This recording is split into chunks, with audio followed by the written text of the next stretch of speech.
चित्रपटामध्ये एक सीन आहे जिथे एक व्यक्ती दुसऱ्या व्यक्तींना असं सांगते, की ती व्यक्ती त्याच्या फॅमिलीशी खोटं का बोलली आहे आणि तो पर्टिक्युलर सीन मला खूप जास्त आवडला. त्यावेळेला त्या कलाकाराच्या चेहऱ्यावरती जे काही हावभाव होते, ते मला खूप जास्त प्रभावशाली वाटले आणि त्या एक्सप्रेशन्समुळे ॲक्चुअली त्या पर्टिक्युलर सीनची डेप्थ खूप जास्त वाढली आणि इंटेन्सिटीसुद्धा खूप सुंदररित्या जाणवली. तर मराठीतलं पहिलं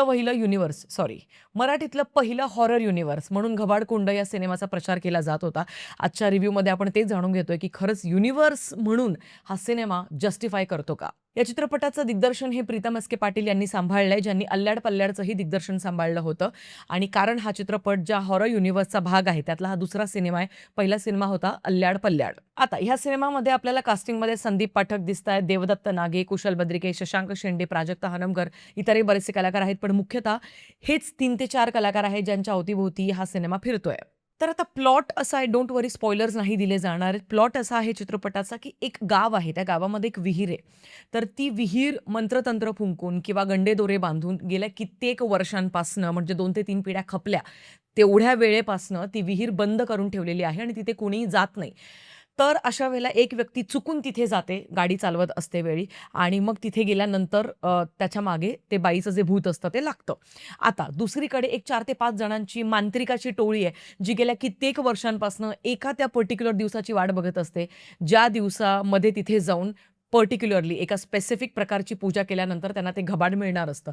पण ते घबाड मिळण्याकरता त्यांना कुठल्या-कुठल्या अनेक व्यक्तींची गरज लागणार आहे, हे सगळं काही आपल्याला चित्रपटामध्ये बघता येतं. त्याचबरोबर घबाड शेवटी नक्की कोणाच्या हाती लागतं, तेही आपल्या सगळ्यांना बघता येणार आहे, घबाडकुंड ह्या सिनेमामध्ये. तर सगळ्यात आधी आता आपण पॉझिटिव्ह ॲस्पेक्ट्सबद्दल बोलूया. पहिली गोष्ट, हा चित्रपट ज्यावेळेला भूतकाळात असतो, त्यावेळेला ते सगळेच सीन हे वाखाणण्याजोगे आहेत आणि मला ते खूप जास्त आवडले. ज्या पद्धतीने ॲक्शन कोरिओग्राफी सेट केलेली आहे, मी ट्रेलर, टीजर दोन्ही ठिकाणी हीच गोष्ट म्हटले होते आणि तीच खरी झाली. या चित्रपटामधली त्या पर्टिक्युलर वाड्यातली जी ॲक्शन कोरिओग्राफी आहे, ती तुम्हाला आवडेल. म्हणजे मराठीमध्ये तरी अशा प्रकारची छान इंटेन्स ॲक्शन कोरिओग्राफी आपल्याला नाही जास्ती पाहायला मिळत आणि त्याचमुळे मला तो अख्खा वाड्यातला जेवढे पण सीन्स आहेत भूतकाळातले, ते सगळेच खूप जास्त आवडले. पुढची पॉझिटिव्ह गोष्ट, या चित्रपटामध्ये हलकी-फुलकी कॉमेडी आहे. सगळे वन लाइनर्स आहेत आणि ते पंचेस खूप सुंदररित्या लँडसुद्धा होतात. फ्रेश कॉमेडी आहे आणि बऱ्यापैकी त्याचं श्रेय कुशल बद्रिके या व्यक्तीला नक्कीच जातं. पुढचा पॉझिटिव्ह पॉइंट आहे, अख्ख्या चित्रपटामध्ये संदीप पाठक यांचा परफॉर्मन्स आपल्याला सगळ्यात वेगळा दिसून येतो आणि हॉनेस्टली स्पीकिंग इथून मागे त्यांनी मोस्टली ॲक्चुअली फक्त कॉमेडी फिल्म्समध्ये काम केलंय अँड आय फील की ते फक्त वारंवार रिपिटेटिव्ह परफॉर्मन्स आपल्याला पाहायला मिळत होता त्यांच्याकडनं. पण इथे पहिल्यांदा ते थोडेसे सीरियस टोनमध्ये पाहायला मिळतायत आणि आय जेन्युइनली लव्हड हिज परफॉर्मन्स. पुढचा पॉझिटिव्ह पॉइंट आहे, चित्रपटाचा फर्स्ट हाल्फ खूप मस्तपणे गुंफलेला आहे. म्हणजे तुम्हाला असं खूप रटावाणं, खूप बोरिंग असं नाही वाटत. पटापटा, पटापटा सगळे इन्सिडन्सेस होत जातात पुढे. त्याच्यामुळे फर्स्ट हाल्फ ब्रिलियंटली लिहिलंय, ब्रिलियंटली त्यांनी बांधलेला आहे, कमाल.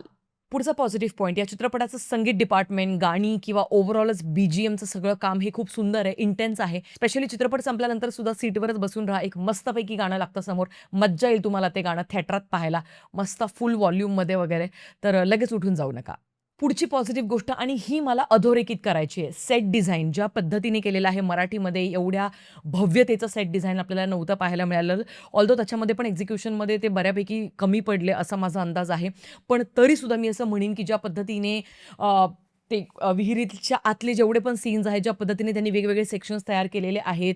रात्रीतले मोस्टली जे सीन्स त्यांनी घेतलेले आहेत, तर तिथे त्या पर्टिक्युलर स्पेसमध्ये ते शूट करणं, त्या सगळ्या गोष्टी एक्झिक्यूट करणं हे कमालीचं आहे आणि जसं मी म्हटलं, की मराठीमध्ये एवढं डेडिकेशन शक्यतो नाही पाहायला मिळत, त्याच्यामुळे नक्कीच त्यांचं कौतुक व्हायला पाहिजे. सो पुढचा पॉझिटिव्ह पॉइंट, या चित्रपटाचं प्रोडक्शन बऱ्यापैकी चांगलं रिच तुम्हाला जाणवेल. म्हणजे जे मराठीमध्ये इथून मागे जे नेहमीचा जो प्रॉब्लेम होता, तो आपल्याला इथे दिसत नाही. बऱ्यापैकी प्रोड्युसरने पैसा खर्च केलेला दिसतोय आणि ती रिचनेस आपल्याला जाणवते. त्याचबरोबर ज्या पद्धतीने सिनेमॅटोग्राफी केलेली आहे, जसं मी सांगितलं भूतकाळातले सगळेच सीन्स मला खूप जास्त आवडले. एका सीनमध्ये एक व्यक्ती एका खोलीमध्ये जातोय काहीतरी शोधण्यासाठी आणि कुणीतरी लपून बसलेलं असतं. तर तो अख्खा सिक्वेन्स मला खूप जास्ती आवडला. सगळ्यात शेवटी काहीतरी त्याच्या पायापाशी येतं आणि काहीतरी गोष्टी घडतात. तर ह्या सगळ्या गोष्टी खूप सुंदररित्या त्यांनी एक्झिक्यूट केलेल्या आहेत आणि त्या पर्टिक्युलर वेळेला ते टेन्शन निर्माण करण्यामध्ये यशस्वी नक्कीच होतात. पुढची पॉझिटिव्ह गोष्ट स्पेशली कलर ग्रेडिंगबद्दल मला बोलायचं आहे. म्हणजे दिवसातले शॉट्स तर भारीच आहेत. पण त्यातल्या त्यात रात्रीतले सगळे शॉट्स, हा सिनेमा मोस्टली रात्रीमधलेच सीन्स आपल्याला दाखवतो. 70% ते 75% जेवढा पण भाग आहे सिनेमाचा तो अख्खा रात्रीतला आहे. ज्या काही गोष्टी घडताय त्या रात्रीच घडताय, त्या अंधारातच घडताय. पण तुम्हाला कुठेच खूप जास्त आर्टिफिशियल लाईट वापरलाय, इकडनं थ्रो येतोय, तिकडनं थ्रो येतोय, त्याला कुठेतरी डिफ्युजर वापरून एकदम कमी करण्याचा प्रयत्न केलेला आहे. नाही, असं तुम्हाला नाही दिसणार. म्हणजे बऱ्यापैकी त्यांनी ती मेहनत घेतलेली दिसते. I really love the work of colour grading, cinematography and overall colour palettes they have chosen. Like literally मला खूप जास्त ते काम आवडलं. पुढचा पॉझिटिव्ह पॉइंट, ज्यावेळेला तो ॲक्चुअल खजिना येतो आपल्या सगळ्यांसमोर तेव्हा भारी वाटतं. मी म्हटलं ना, की प्रोड्युसरने पैसा चिक्कार खर्च केलाय, असा काटकसरपणा नाही केलाय. मराठीचा सिनेमा आहे म्हणून. तर ते दिसतंय आणि ते बघून भारी वाटलं, की ॲक्चुअली ज्याच्यासाठी एवढा सगळा तरफडा चाललाय ना लोकांचा, की तो खजिना समोर आल्यानंतर आपल्याला पण असं थोडंसं लाळ गळाली पाहिजे. म्हणजे आपल्याला थोडंफार ती ग्रीड उत्पन्न झाली पाहिजे, की यार हे किती आहे? तर ते तसं दिसायला पाहिजे. तर ते तसं दिसतं आणि आपण कन्विन्स होतो त्या पर्टिक्युलर सीनमध्ये. So I loved it. And last but not the least, सगळ्यात शेवटी एक ट्विस्ट आहे, जो या चित्रपटाचा जो मुख्य व्यक्ती आहे, तर त्याच्याबद्दलचा तो आहे. तर तो ट्विस्ट काय ते तुम्हाला चित्रपट बघितल्यानंतरच समजेल. मला तो ट्विस्ट आवडला कारण मी माझ्या मनात ॲक्चुअली तोच प्रश्न विचारत होते, की हाच का बरं? ह्याचं काय एक्सप्लेनेशन देत आहेत मेकर्स? लिटरली काहीच नाही एक्सप्लेनेशन दिलेलं म्हणजे असंच. सो नाही, सगळ्यात शेवटी तो ट्विस्ट आहे अँड आय लाइक्ड इट. बरं, आणखीन एक छोटासा सरप्राईज आहे सगळ्यात शेवटी, क्रेडिट सीन्सच्या जस्ट आधी क्लायमॅक्समध्ये. तर ते नक्की काय सरप्राईज आहे ते तुम्हाला कळेलच. पण आता बोलूया निगेटिव्ह ॲस्पेक्ट्सबद्दल. पहिला निगेटिव्ह पॉइंट, हा चित्रपट कुठेच आपल्याला हॉररमध्ये घाबरवत नाही आणि हॉरर सिनेमा म्हणून प्लीज या सिनेमाला जाऊ नका. हा सिनेमा तुम्हाला तंत्रमंत्र, करणी-बिरणी ह्या सगळ्या गोष्टींमध्ये खूप जास्त नक्कीच तुम्हाला गोष्टी दाखवण्याचा प्रयत्न करतो, पण हॉरर कुठेच नाहीये. पुढचा निगेटिव्ह पॉइंट हा खूप महत्त्वाचा आहे निगेटिव्ह पॉइंट, की या चित्रपटामध्ये ना आपल्याला काही कॅरेक्टरसाठीची डेप्थ नाही जाणवत. जसं की ते जे 4 ते 5 जण आहेत, जे मांत्रिकासोबत सगळ्या ह्या काही घडामोडी करतायत, ते एकत्र कसे आले? त्यांनी इथून मागे कधी कुठला अटेम्प्ट केलाय का? बरं त्यांनीच नाही, पण गावामध्ये जी विहीर तुम्ही असं दाखवताय, की खूप वर्षांपासून वगैरे ती बंद आहे, तर थोडंसं आधीच्या डायरेक्टली पास्ट दाखवला जातो भूतकाळात आणि डायरेक्ट आजचा दिवस आहे. पण मध्ये कोणी काही अटेम्प्ट्स केले का? मग ती कुणी ती बंद केली? सो ह्या सगळ्या गोष्टींची थोडीफार डेप्थ जर दाखवली असती, 1-2 काही इन्सिडन्सेस दाखवले असते, तर त्याने अजून आपण त्या पर्टिक्युलर सीनच्या डेप्थमध्ये घुसतो आणि आपल्याला अजून जास्त त्याच्याबद्दल कळतं. पण इथे ते 4 ते 5 कलाकारांना लिटरली डायरेक्टच सोबत ते येतात आणि डायरेक्ट असे धाडकन येतात आपल्या सगळ्यांसमोर, की बस आले. सो देवदत्त नागे जस्ट आलेत ते. ठीक आहे, आलेत आता. सो त्यांच्या पर्टिक्युलर कॅरेक्टरायझेशनमध्ये मला खूप काही नाही दिसलं. ऑल्दो देवदत्त नागे यांची बॅकस्टोरी दाखवली जाते. But apart from that I feel की ते कुठेतरी अजून जास्त कन्व्हिन्सिंग आत्ताच्या काळात ते कशा काय गोष्टी करता येतात ते सगळं दाखवायला पाहिजे होतं. त्याची उणीव राहते. कुशल बद्रिके हा संदीप पाठक यांच्यापर्यंत कसा पोहोचतो याचं फारसं काहीच एक्सप्लेनेशन दिलं जात नाही आणि ते नाही कन्व्हिन्सिंग वाटत. जे काही कारणं तिथे दिलेली आहेत, ती नाही कन्व्हिन्सिंग वाटत. So like I said again I will come to the same point. हे सगळे जे पात्र आहेत, संदीप पाठकची स्टोरी बऱ्यापैकी इंट्रोड्यूस केली जाते. त्याचं काय चाललंय आयुष्यामध्ये, काय नाही. बट ह्या सगळ्या बाकीच्या व्यक्तीसुद्धा ज्या आहेत, तर त्यांच्याबद्दलचं फारसं काही ॲक्चुअली एक्सप्लोर नाही केलं जात. पुढची एक निगेटिव्ह गोष्ट, ज्यावेळेला ॲक्चुअल भूत येतं तेव्हा तिथे काहीच फील नाही होत. भीती नाही फील होत, काहीच नाही फील होत त्या भूताला बघून. आपण खूप ॲडव्हान्स गोष्टी ॲक्चुअली आता बघतोय आणि त्याच्यामुळे ती थोडीशी निराशा तिथे होते. पुढचा निगेटिव्ह पॉइंट, ज्यावेळेला ही भूतं दुसऱ्यांच्या शरीरात घुसतात म्हणजे त्यांना पजेस करतात, तर त्यावेळेला ते जे व्हिज्युअल्स दाखवलेले आहेत ते अजिबात कन्व्हिन्सिंग नाहीयेत. खूप मी वाईट म्हणेन त्यांना.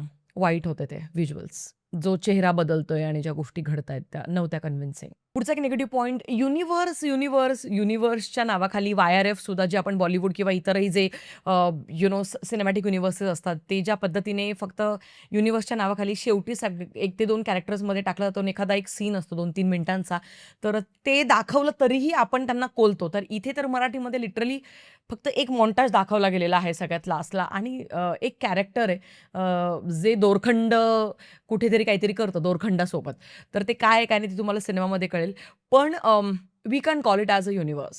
आय मीन नाही आणि फक्त बोलण्यामध्ये मी अल्लड-पल्लडमध्ये होतो तेव्हा आयुष्य चांगलं होतं, इथे उगाचच आलो वगैरे. आय फील की ते मला नाही वाटलं की मी अल्ल्याड-पल्ल्याडच्याच रिलेटेड काहीतरी थोडाफार रिलेटेड काहीतरी साम्य असणारा काहीतरी मी सिनेमा बघते असं. ही एक इंडिव्हिज्युअल फिल्म म्हणूनच मला ट्रीट करावीशी वाटली. And last but not the least, अख्ख्या सिनेमामध्ये देवदत्त नागे जे आहे ते सलमान खान आणि वरुण धवनच्या वाटेवर जात असताना शर्टलेस होऊन फिरतायत आणि लिटरली आय फील की त्यांच्यात पोटेन्शियल खूप जास्त आहे, कॅलिबर पण आहे, पण फारसा असा काही त्यांचा वापर नाही करता आलाय. आणि ओव्हरऑल हा सिनेमा थोडासा एक्झिक्युशनमध्ये आपल्याला नक्कीच निराश करतो. मी तरी पण या सिनेमाला देईल 3 स्टार्स आउट ऑफ 5. मी असं म्हणेन की हॉरर म्हणून या चित्रपटाला जाऊ नका. तुम्हाला भीती वगैरे तर नाही वाटणार, बट रहस्यमयी कथा किंवा घबाडकुंड किंवा मग खजिना लपवायचा, मग पूर्वीच्या काळी कशा गोष्टी व्हायच्या, ह्या सगळ्या गोष्टींमध्ये जर का तुम्हाला इंटरेस्ट असेल, तर तुम्ही नक्कीच अख्ख्या फॅमिलीला घेऊन या चित्रपटाला जाऊ शकता. बाकी हा होता माझा रिव्ह्यू घबाडकुंड या चित्रपटाबद्दल. तुमचं काय म्हणणं आहे? तुम्ही कमेंट सेक्शनमध्ये मला नक्कीच कळवू शकता. भेटूया पुढच्या व्हिडिओमध्ये. तोपर्यंत काळजी घ्या. Peace out.